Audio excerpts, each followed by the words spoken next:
धम्म शब्द जो है यह पहली बार भगवान बुद्ध ने जीव संसार स्वभाव लक्षण और इस माँ प्रकृति को मद्देनजर रखते हुए किया है। भगवान बुद्ध से पहले धर्म नाम का कोई शब्द था ही नहीं।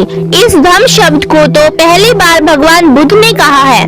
इस धम्म शब्द का नामकरण सिर्फ और सिर्फ भगवान बुद्ध ने किया है। ये बिल्कुल सत्य है, इस बात को हमें मानना ही होगा। अगर आप लोगों को इससे पहले का कुछ सत्य मालूम हो तो कृपया हमें भी कमेंट वाक्य में बताने की कृपा करें। भगवान बुद्ध के समय में ना तो अंग्रेजी थी, ना संस्कृत थी और ना ही हिंदी भाषा का प्रयोग किया जाता था। उस समय की जो भाषा थी वह थी पाली भाषा, जो बोली भाषा उस समय में बोली जाती थी। बहुत से भाई और बहनें कहती हैं कि भगवान बुद्ध भी तो हिंदू धर्म के थे, लेकिन ऐसा बिल्कुल भी नहीं है। भगवान बुद्ध ने पाली भाषा का प्रयोग करते हुए धम्म शब्द का पहली बार प्रयोग किया था और आज जिसे हिंदी में धर्म कहते हैं। हमारे समाज के भोले भाले लोग इस बात को समझ ही नहीं पाते और पाखंडवाद में फंस कर रह जाते हैं। भगवान बुद्ध हमेशा माँ प्रकृति से जुड़े रहते थे और बाकी सभी प्राणी मात्र को भी प्रकृति से जुड़े रहने का ही संदेश देते रहते हैं, जिसे हम समझ ही नहीं पा रहे हैं। भगवान बुद्ध से पहले कोई धर्म था ही नहीं। सभी इतिहासकार यही बताते हैं कि भगवान बुद्ध ने ही सबसे पहले धम्म शब्द बोला था।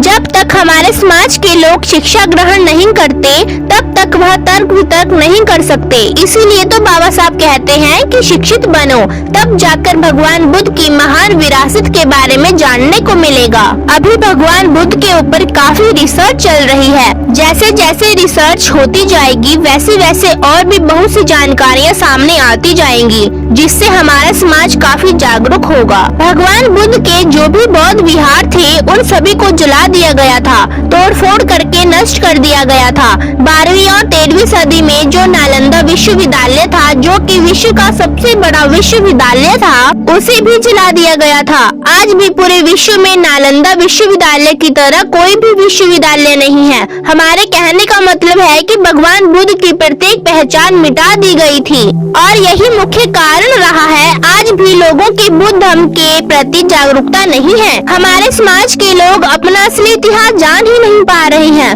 मेरे प्यारे भाइयों, हमें उन पुराने विद्यार्थियों को ढूंढने की जरूरत है, उन पुराने नोट्स और किताबों को ढूंढने की जरूरत है जो उस समय में नालंदा विश्वविद्यालय में शिक्षा ग्रहण करते थे, क्योंकि उस विश्वविद्यालय में देश विदेश के लोग शिक्षा ग्रहण करने आते थे। अब मान लीजिए अगर भारत की यूनिवर्सिटी में सब कुछ समाप्त हो गया होगा तो जो देश विदेश से भारत में पढ़ने आते थे वो भी तो कुछ न कुछ लिखकर अपने देश में ले जाकर सुरक्षित होंगे ना।